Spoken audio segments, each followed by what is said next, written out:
Hello hello et bienvenue pour une nouvelle vidéo. Êtes-vous prêts?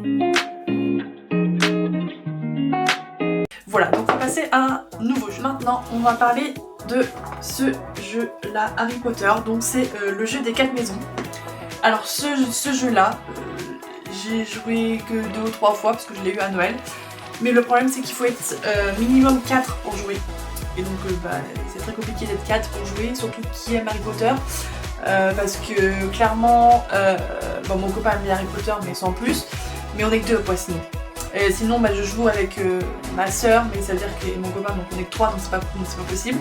Donc généralement, quand mon cousin et ma cousine sont en vacances, nous essayons d'y jouer parce que mon cousin et ma cousine sont fans d'Harry Potter aussi.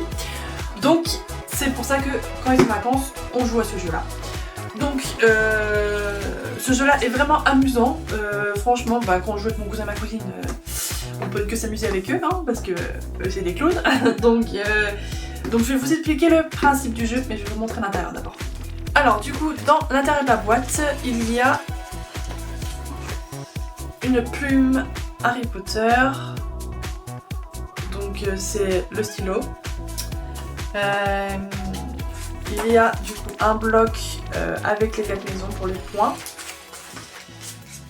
des cartes de chaque maison. Il me semble qu'il y a un mini-jeu pour déterminer ta maison, un sablier,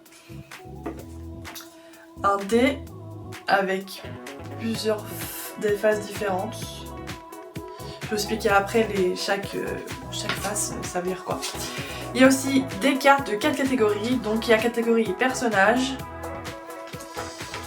formule magique et sortilège, scène mythique et objet, lieu et créature magique. Voilà. Donc dans les cartes, il y a 2 niveaux. Tu as le niveau 1 étoile et le niveau... Ah non, il y a 3 niveaux, pardon. Il y a donc le niveau 1 étoile,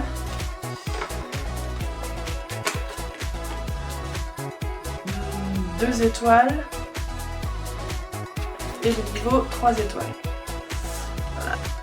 Donc le but du jeu, c'est qu'on est par équipe, donc chaque équipe a le nom d'une maison, et quand on lance le dé, ça tombe sur un symbole.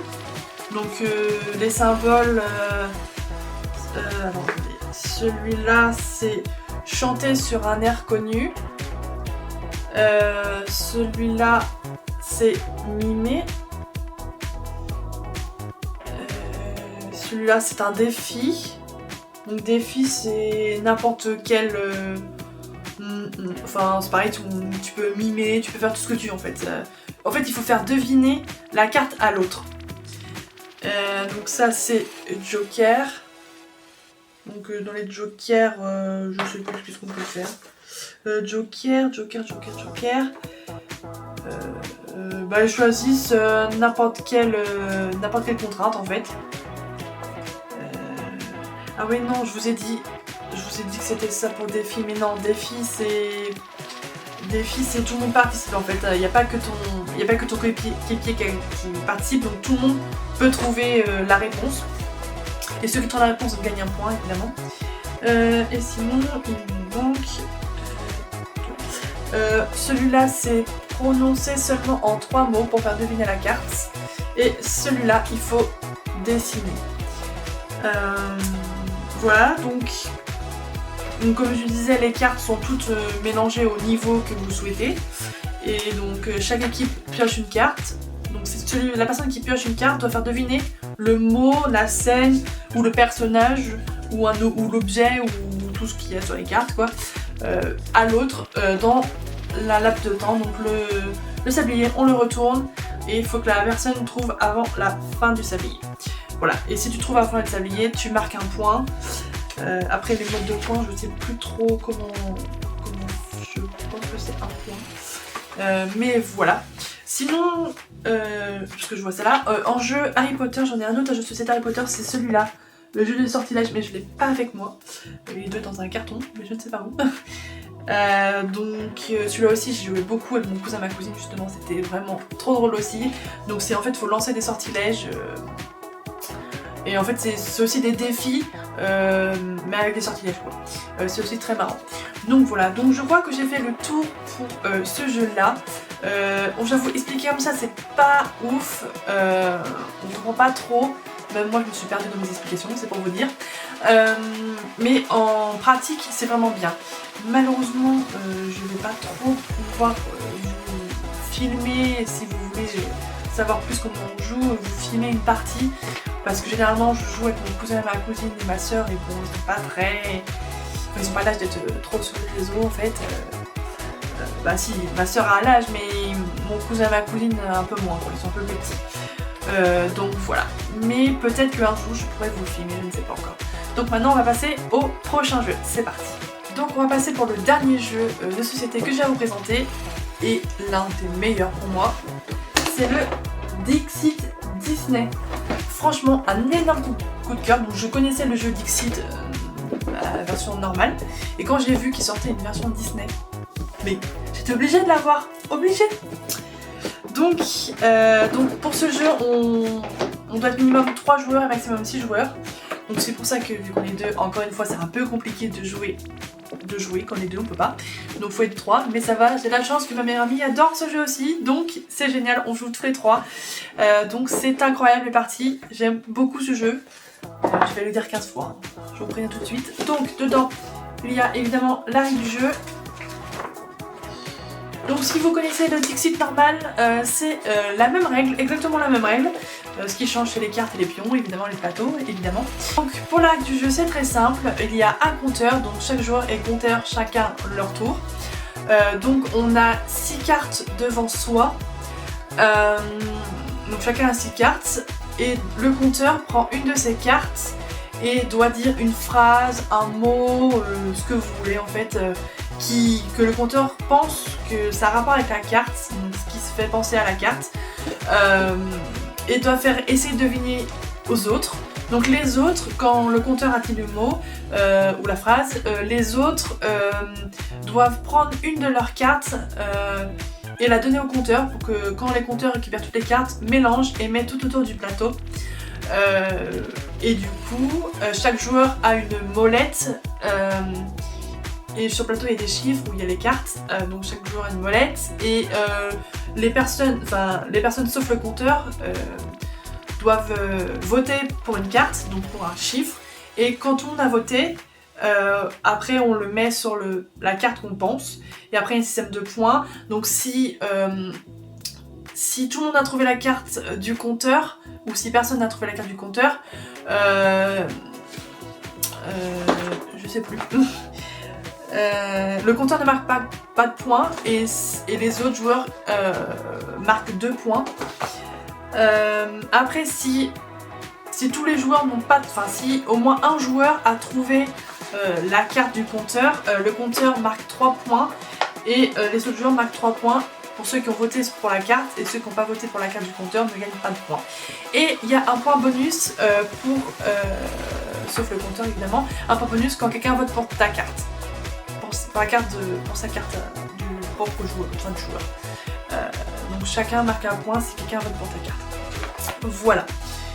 Donc je vais vous montrer le plateau, les pions, les cartes qui sont très jolies. Donc il y a le plateau. Donc on retrouve des petits clins d'œil au film Disney. C'est vraiment incroyable ce plateau. Donc vous savez aller jusqu'à 30 points. Donc oulala, il faut tout mélanger à l'intérieur. Alors je vais commencer par les pions. Donc voilà les pions. Donc déjà on commence par mon préféré de mon préféré, Bob Razowski dans Monstres et compagnie. J'adore ce pion, c'est mon pion. Donc sachez que si vous jouez avec moi, ne prenez jamais Bob ou je vous tue. Non, je rigole. Non, je vais vous taper, c'est tout. Ensuite, il y a Mei Mei dans Alerte Rouge. Celui-là, c'est le pion de mon copain. Ne le prenez pas non plus si vous voulez pas vous faire taper. Après, il y a le génie dans Aladdin. Il y a la fée Clochette.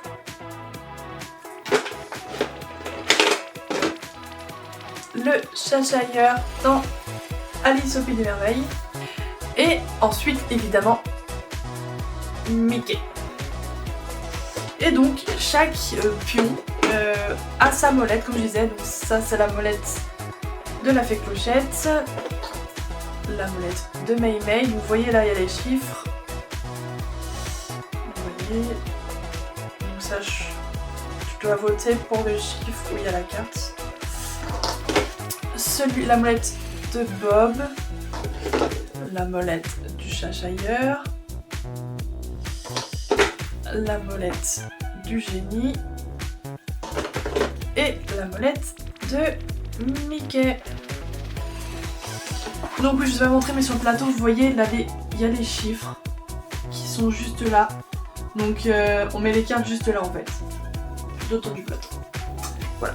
Et ensuite, vu que je parle de cartes depuis tout à l'heure mais je vous ai pas montré, les fameuses cartes, je vais vous en montrer quelques-unes, mais elles sont magnifiques. Franchement, je m'attendais pas du tout à que ce soit aussi belle. Quand j'ai ouvert la boîte la première fois, je me dis waouh, les cartes sont magnifiques. Je vais vous en montrer quelques-unes. Donc là vous voyez, c'est dans Ralph, c'est Ralph, les mondes de Ralph. J'ai oublié le titre du film. Les 100 Dalmatiens, Aladdin, les Indestructibles. Bon, je vais pas tous les montrer, mais on a quand même des très très belles. Le Bossu Notre-Dame, j'aime beaucoup cette carte. Je vais essayer de vous montrer mes préférés en cartes pour vous donner une idée. Dans Peter Pan, évidemment celle-là est magnifique. C'est là ma carte préférée dans Monstres et compagnie. J'aime trop les couleurs et tout de cette carte, magnifique, j'aime trop. Non, j'aime pas Monstres et compagnie. Non. C'est ma Pixar préférée. Il y a aussi Cars. En vrai, elles sont toutes belles, hein, mais la princesse et la grenouille. Il n'y a pas une seule carte qui n'est pas belle dans ce jeu. Cendrillon, ça va être très belle. Il y a quand même vraiment de tout. Il y a des très récents, des très anciens. Non, franchement, c'est vraiment joli. La Belle et la Bête, très jolie carte celle-là. Et vous voyez, il est très récent comme En Avant. Il y a encore des plus récents comme ça. En Avant, c'est un petit moment qui est sorti. Mais par exemple, il y a Luca, un Pixar, je crois, qui est sorti en 2000. Je sais pas combien, je vais pas m'avancer parce que je sais pas. Mais je sais qu'il est sorti. Il était sorti directement sur Disney+. Mais là, il est sorti au cinéma le 14 avril, je crois. Réponse. Vous voyez aussi en très récent Alerte Rouge, Mei Mei, qui est vraiment très très récent pour le coup. Et bien sûr, Encanto, cette carte est magnifique, j'adore cette carte. On a fait à peu près le tour pour les cartes, il y en a, je sais pas combien il y en a d'ailleurs, mais il y en a pas mal. Il y en a pas mal parce qu'il y a tout ça. J'en perds une carte, mais c'est pas grave. Mais voilà, il y en a pas mal.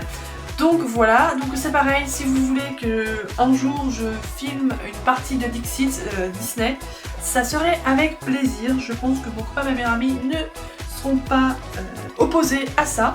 Je pense, j'espère, si vous voyez ça. N'hésitez pas à me le dire les deux là.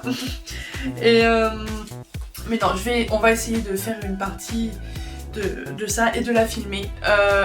Donc voilà, on a fait le tour de tous mes jeux de société. Donc j'en ai quand même quelques-uns maintenant. C'est vrai qu'avant j'aimais pas trop les jeux de société parce que je vous avoue un truc, c'est que je perds tout le temps, quasiment tout le temps. C'est très rare que je gagne. Donc forcément, au bout d'un moment, j'en ai eu marre. Quand j'étais petite, j'avais énormément de jeux de société aussi avec mes soeurs et mes parents. Mais je voulais jamais jouer parce que je perdais tout le temps. Et c'est vrai que depuis quelques temps, depuis un an et demi, je suis remis à jouer des jeux de société qui est vachement bien, je trouve. Je trouve qu'il y a beaucoup de sortes de jeux de société et c'est vraiment trop bien. Donc j'avoue, c'est quand j'ai acheté... Qu'est-ce que j'ai acheté en premier comme jeu de société? Qu'est-ce que j'ai eu en premier? Je crois que c'est Cortex que j'ai eu en premier, qui m'a fait adorer. J'ai adoré quand je l'ai... En fait, quand je suis allée au magasin, je l'ai vu. J'ai vu ce jeu. Je me dis tiens, c'est quoi ça? Je connais pas. Je regarde. Je me dis oh bah ça a l'air pas mal ça. Puis j'envoie ça à ma meilleure amie pour lui dire tu connais ce jeu là? Elle me dit ah non, je connais pas, c'est quoi et tout. Donc je lui montre et tout. Puis elle me dit ah mais il a l'air trop bien, il faut le tester. Je fais ouais, bah je vais l'acheter. Donc c'est parti de là. Donc je l'ai acheté, on a joué une fois, on n'a pas arrêté d'y jouer, vraiment pas. Et puis ma meilleure amie m'avait aussi offert le Uno Harry Potter et le Double Harry Potter. Je crois que c'est même ça que j'ai eu en premier, qu'on a eu en premier d'ailleurs. Et après, du coup, c'est pour ça que depuis, grâce au Double Harry Potter, j'ai eu une passion Double. Parce qu'en fait, avant, quand j'étais petite, je jouais au Double. Mais c'est vrai que depuis que j'ai eu celui-là, j'avais trop envie d'en avoir d'autres en fait. Et puis quand j'ai vu qu'il sortait le Disney 100 ans, mais j'étais obligée de prendre. Et franchement, je ne regrette pas non plus celui-là, il est vraiment trop bien. Les cartes sont géantes, mais elles sont trop bien. Et après, j'ai eu le Mandalorian. Celui-là, enfin c'est mon copain qui l'a eu pour Noël. Et puis celui-là aussi, le 15, que je vais faire moi à Noël. Et d'ailleurs, je vous avoue qu'on n'a jamais joué avec depuis Noël. Lui, on a dû jouer qu'une fois. Je vous avoue tout là, dans cette vidéo. Et c'est pareil, le Uno, on l'a eu à Noël. Beaucoup de choses, c'était à Noël. Et le Dixit, je l'ai eu à Noël. Le Harry Potter, les jeux des 4 maisons, je l'ai eu à Noël. Effectivement, au Noël de l'année dernière, il y a eu beaucoup de jeux. Mais voilà. Donc principalement, je joue avec ma meilleure amie aux jeux de société parce qu'on adore ça. C'est elle qui m'a fait encore plus adorer les jeux de société. Sinon, quand je suis avec elle, on joue aussi avec mon copain quand on se voit. On joue au Skyjo. C'est aussi vraiment un jeu que j'adore, mais on l'a pas. Enfin, moi, j'ai pas le jeu de cartes en fait.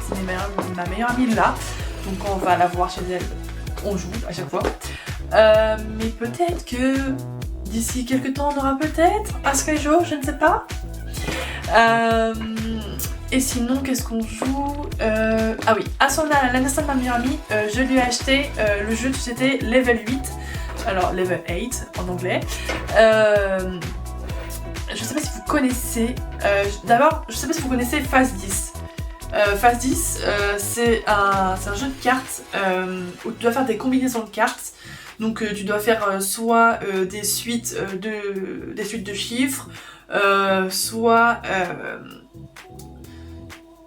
des cartes du même chiffre, soit des cartes de la même couleur, enfin bref, il y a plusieurs combinaisons. Tout ça, il y a 10 combinaisons différentes en fait à faire. Et donc ça c'est le phase 10. Et du coup level 8, c'est une autre version mais avec 8 combinaisons. En fait c'est le même principe que le phase 10 mais en 8 quoi. Parce qu'en fait quand j'ai acheté son cadeau à ma meilleure amie, je voulais acheter le phase 10 parce que j'avais joué une fois chez mes beaux-parents et j'avais adoré ce jeu, vraiment adoré. Pour vous dire que j'ai l'application sur mon téléphone, le jeu, et que je joue régulièrement, quasi tous les jours. Du coup quand je voulais acheter le phase 10 à ma meilleure amie, j'ai pas trouvé un magasin de là où j'étais. J'aurais dû faire plusieurs magasins, j'aurais trouvé, mais c'est pas grave, je voulais absolument trouver dans ce magasin là. Et donc j'avais pas trouvé, et donc du coup j'ai vu à côté il y avait level 8, il me semble qu'il y avait même level 9 si je dis pas de conneries, mais j'ai préféré le level 8 parce que je crois que le level 9 avait un niveau supérieur, je sais pas quoi, il avait l'air très compliqué, donc déjà le 8 c'est déjà pas mal. Et franchement on a joué qu'une seule fois depuis, parce que c'était il y a pas longtemps, mais franchement j'ai beaucoup aimé, j'aime beaucoup. C'est comme je vous ai dit, c'est le même principe que phase 10, donc vu que j'ai adoré phase 10, je ne pouvais qu'aimer que level 8, pardon. Donc peut-être que si aussi, je vais peut-être pouvoir vous filmer une partie un de ces jours peut-être, il faut voir ça avec ma meilleure amie. Donc Flora, n'hésite pas à me dire si c'est oui ou non. Et voilà, donc je vais vous laisser pour cette vidéo sur les jeux de société. J'espère que ça vous a plu. Donc comme j'ai dit tout au long de la vidéo, s'il y a un jeu en particulier qui vous intéresse et que vous voulez voir une partie filmée, n'hésitez pas à me dire dans les commentaires. Je ferai comme je peux. Donc n'hésitez pas à me dire dans les commentaires. Donc n'hésitez pas à liker et à partager la vidéo. Et je vous dis à la prochaine pour une nouvelle vidéo. Bye!